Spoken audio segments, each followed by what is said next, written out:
Hi, today you are going to hear a 10-minute talk that I gave a year ago about the topic of compassion.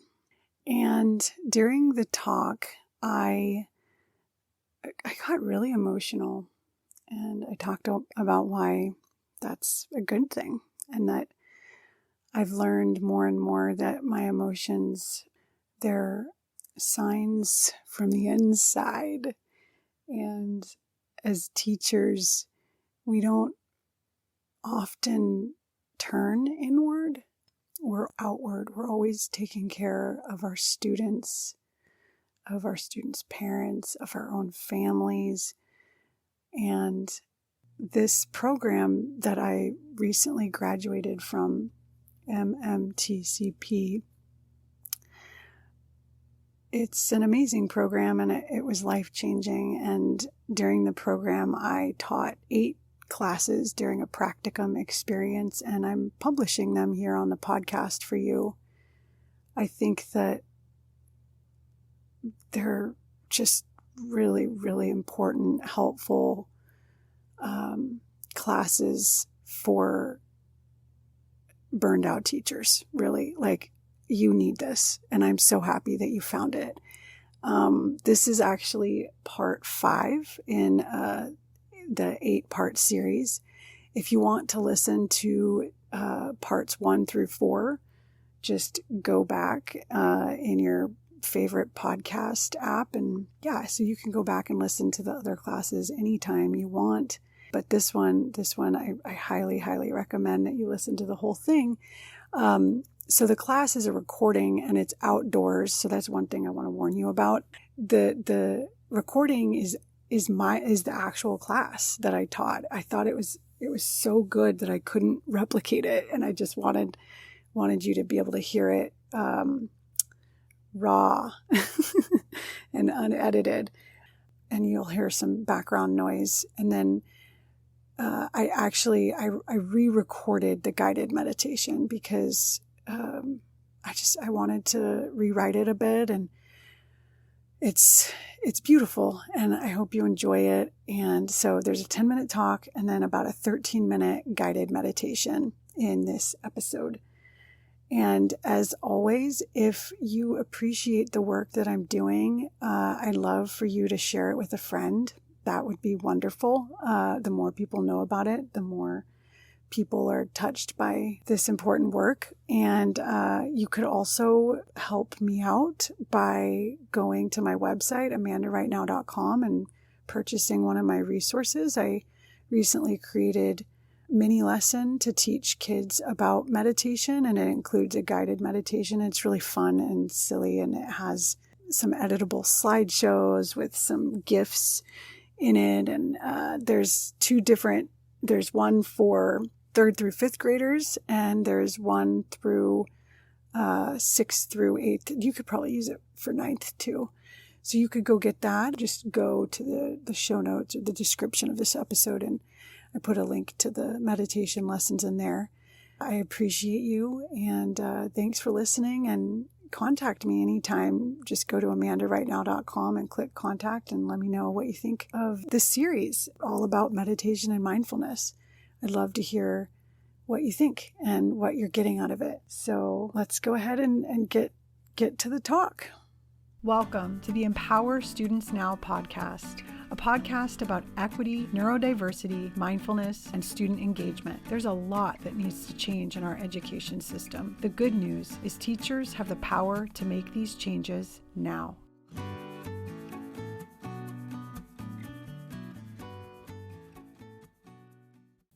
So this talk is about compassion, and I have a quote to start off.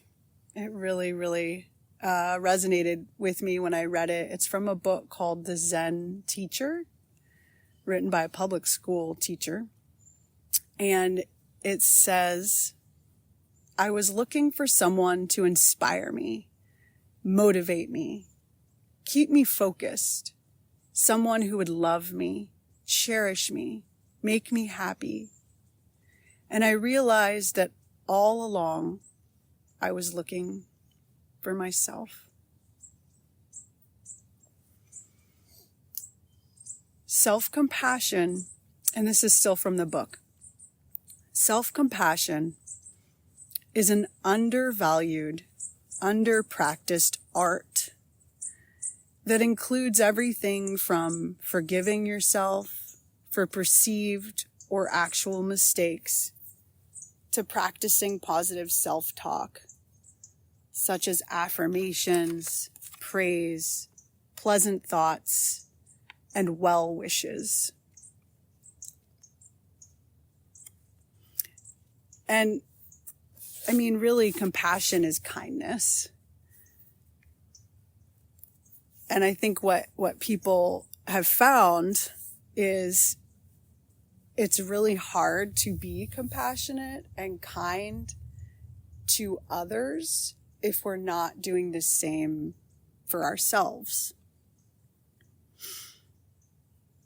And so right now, I just kind of want you to reflect in your own mind, using, paying attention to your thoughts that come up when I ask you, like, what % of your thinking is tender and kind and forgiving towards yourself?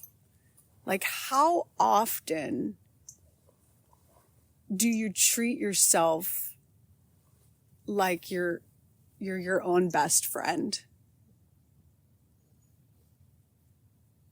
Like you're nurturing yourself, holding yourself. How often do you do that?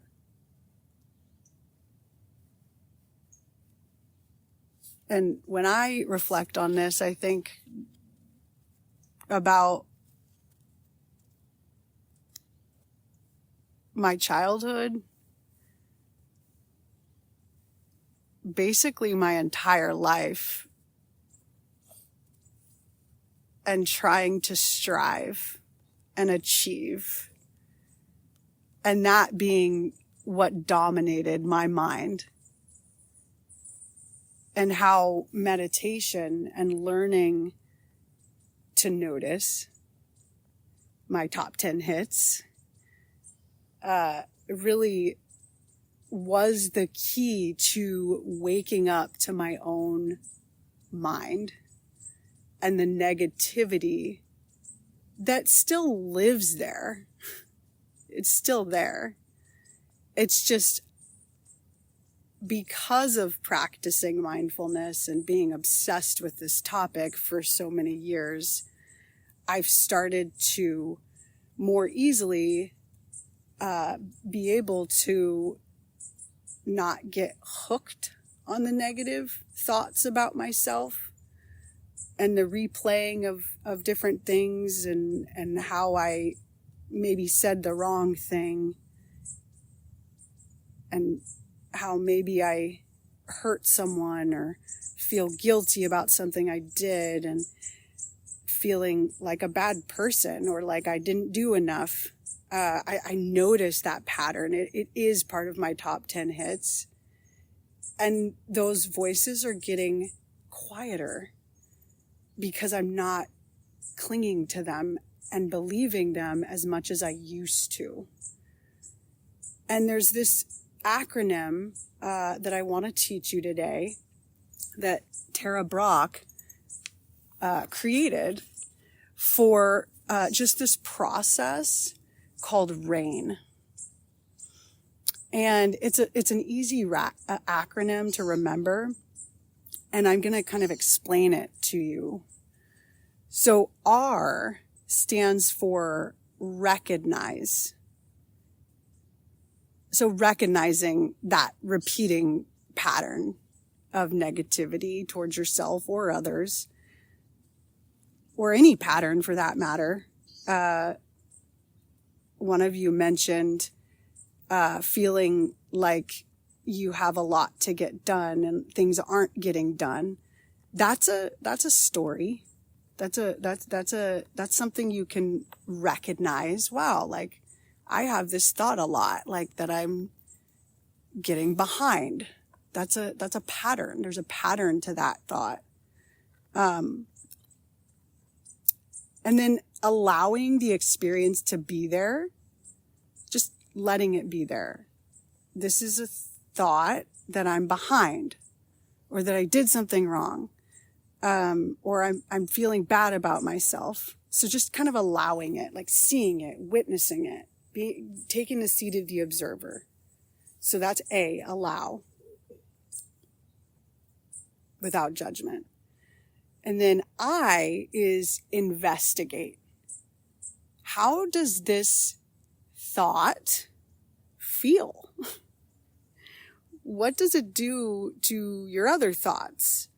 And you're just kind of interested, like a scientist. You're a little scientist, kind of observing the physical sensations that happen in your body. What comes up for you when you think that thought? What do you feel? Maybe you feel you're tensing up, or maybe your stomach kind of hurts, or your heart starts to pound. Just starting to get in the practice of noticing. And then N stands for nurture, with self-compassion. And so there's a lot more to all of this, and it's pretty hard, honestly. Like, I've definitely, I learned about rain, I don't know, 1.5 years ago. And personally, I usually get to R, like I recognize, but then I skip over allow and the rest of it. I might go to investigate, because, you know, I'm really, I still, we all have this conditioning of trying to fix. And so just the allowing is pretty hard. It's just allowing it to be there without judging it or trying to fix it or avoid it by, like, kind of numbing out or overworking or whatever your vice is. Yeah. So, and when you investigate, you know, you could journal, you could think, what is my answer to these questions? What most wants my attention? What am I believing? What stories am I making up? What does this vulnerable place want from me? What does it most need? And then when you bring in the self-compassion and the nurturing, we have to recognize that in these stressful moments, these dysregulating moments, these moments of negativity in our mind, of wanting to push things away, wanting things to be different, that we're suffering. We're in pain.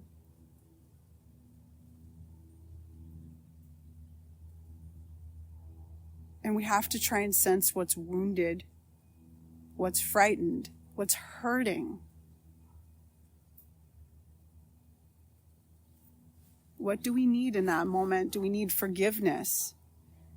Do we need a message of reassurance? Do we need to put our hand on our heart and say, you're doing the best you can? Do we need love? Do we need to apologize to ourselves? Do we need to say, I love you. I'm listening. It's not your fault. Trust in your goodness. When the intention to awaken self-compassion is sincere, the smallest gesture of turning towards love, of offering love, even if initially it feels awkward, will nourish your heart. And for me, it often brings tears. And tears are a good thing, I'm learning, because they lower your cortisol, the cortisol that's flowing through your body. Tears release, and they're really healthy.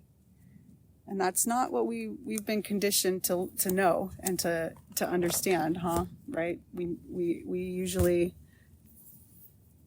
push tears away and don't want people to be sad, or we think it's negative.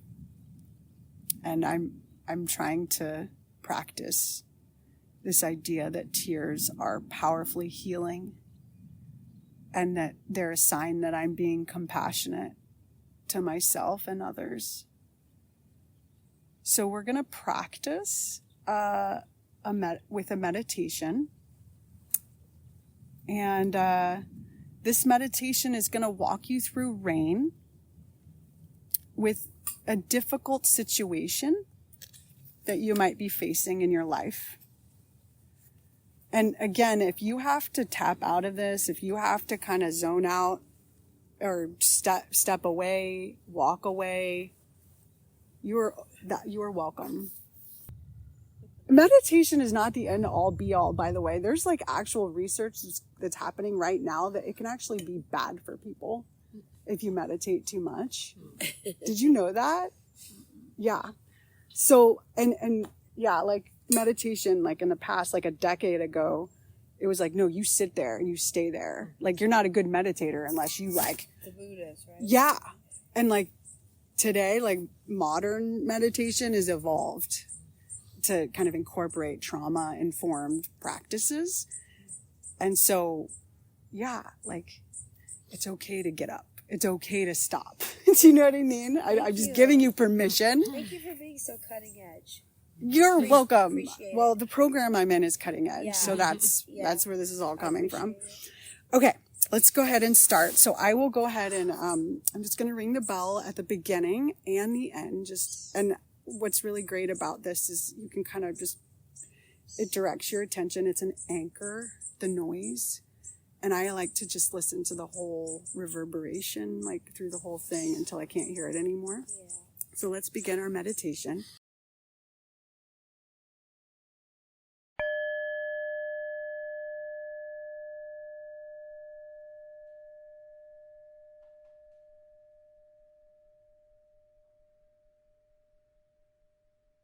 Begin by finding a comfortable position, either sitting or lying down. As you come into stillness, gently relax your eyes. Close them if you feel comfortable, or find a soft gaze. Now I invite you to direct your attention to your breath. But to begin with, let's breathe deeply in through the nose with a slight hold at the top and out through the mouth, like you're blowing through a straw. Relax into this deep breathing pattern for a few silent moments.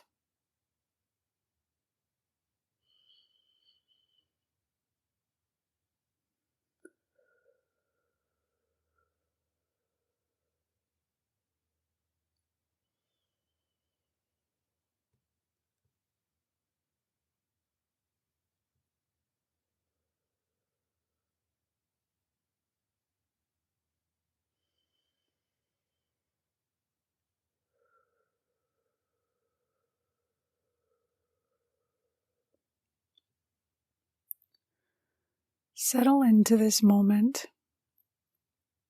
If you notice as you're breathing deeply, distractions around you, accept them.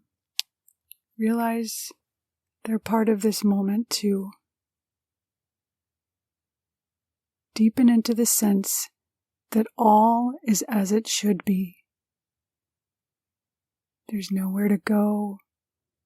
There's nothing to do except sit or lie and listen to my voice and breathe deeply.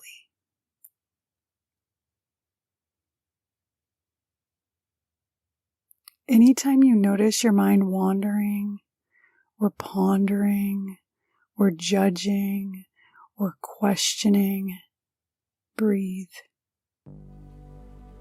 Trust that you can bring your attention back to your breath. Always, if you remember, bring your attention back to your breath and to my voice. Continue breathing deeply.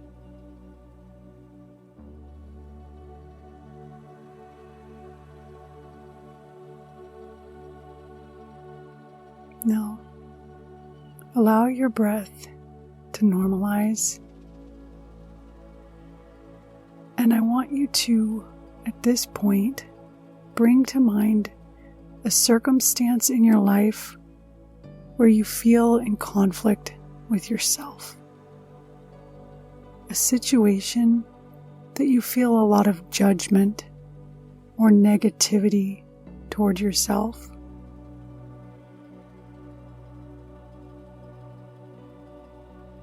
Where in your life do you often have feelings of unworthiness? Feelings of not being lovable or respected? Feelings of I'm not okay? A situation where you feel something is wrong or something has to change. Try to choose something now, whatever comes to mind or is most prominent.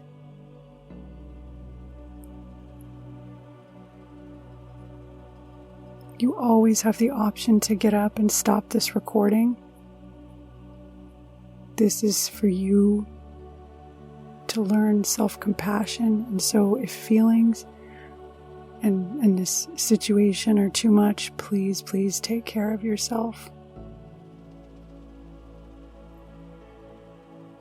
But if you're ready, we can continue to move on here. This circumstance will most likely bring up hard feelings.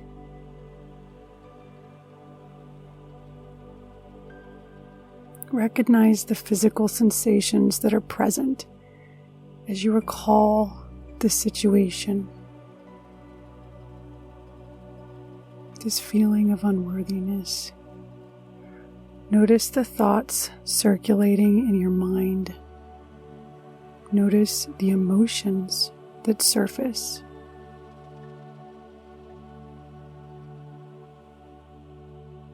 Pause right there.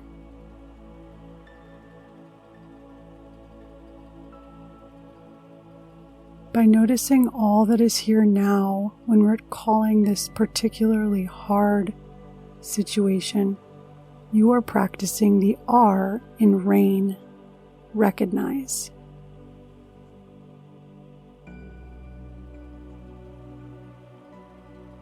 You recognize that you're feeling low around this circumstance. You're not feeling good about yourself. Without judgment, simply observe what is coming up for you right now. Whatever you sense, allow it to be there. If there's tension, sadness, sorrow, uncertainty, neutrality, even distraction or joy. Breathe into what is here now, and maybe it's a huge mixture of emotions, and that too belongs. You don't need to change it, fix it, or avoid it. You might even right now whisper to yourself, yes, I allow these hard feelings. I allow this moment of feeling this too. I accept the reality of this circumstance.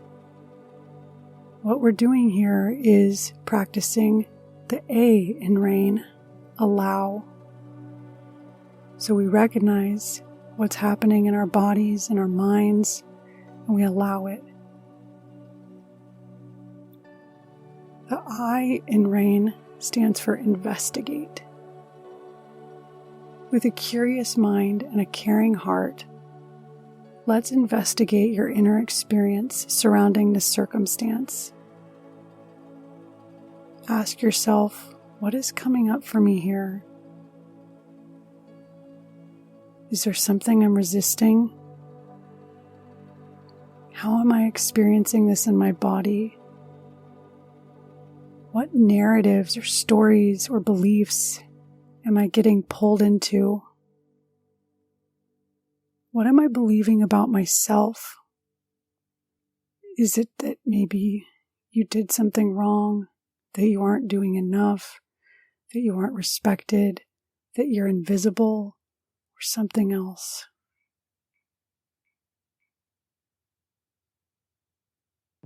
Notice the feelings and how they change and increase when you believe these thoughts.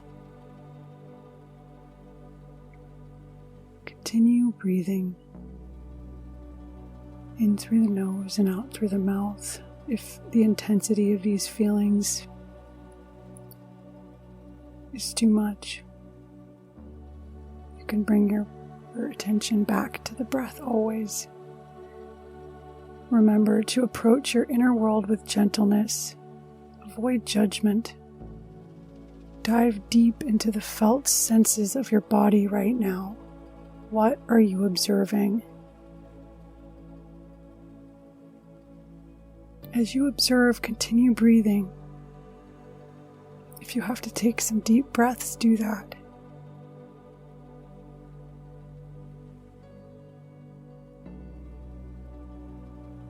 Now we will enter into the N of rain, nurture.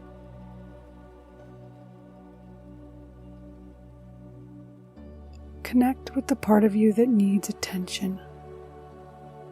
What does it most need?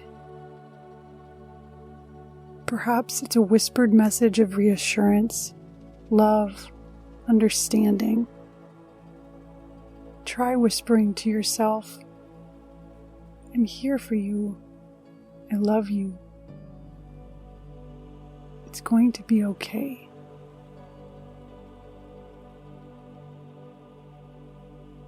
If it feels right, you might place a hand over your heart or on your cheek. Feel the warmth and connection that is always there for you in every moment.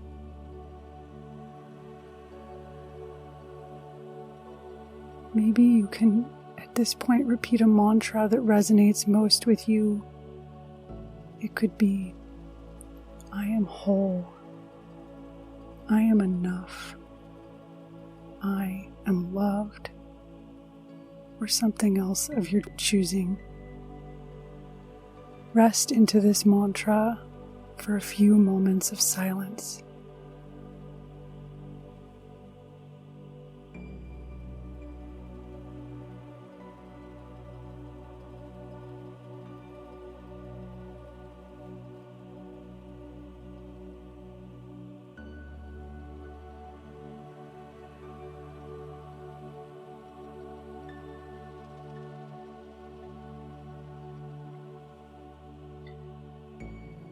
Now, as we close this practice, I'd like you to visualize this.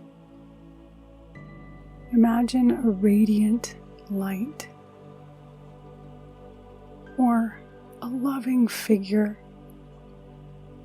enveloping you, holding you, offering you all the love and care you need. Absorb this warmth and kindness.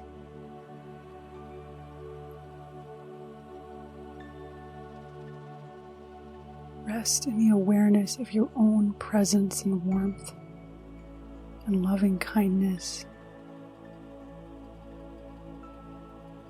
Imagine what your life would be like if you didn't get caught in this negativity towards yourself, in these limiting thoughts and emotions. Feel the spaciousness, the freedom from the tight grip of the negative beliefs and emotions around the circumstance. Bask in the realization that you are more than any fleeting thought or emotion. you have touched upon the natural freedom of your being. Now slowly begin to deepen your breaths.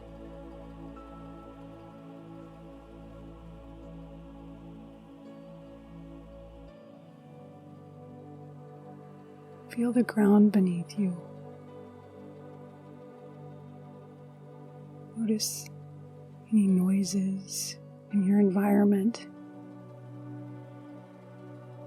You might wiggle your fingers, your toes. Give them some attention. And when you're ready, you can gently open your eyes and carry the wisdom and compassion you've cultivated in this meditation with you, knowing that you can return to rain anytime you need. It's so powerful how simply being with our own experiences with a kind and open heart can radically transform our relationship with ourselves and our life circumstances. Thank you for taking the time to take care of your heart.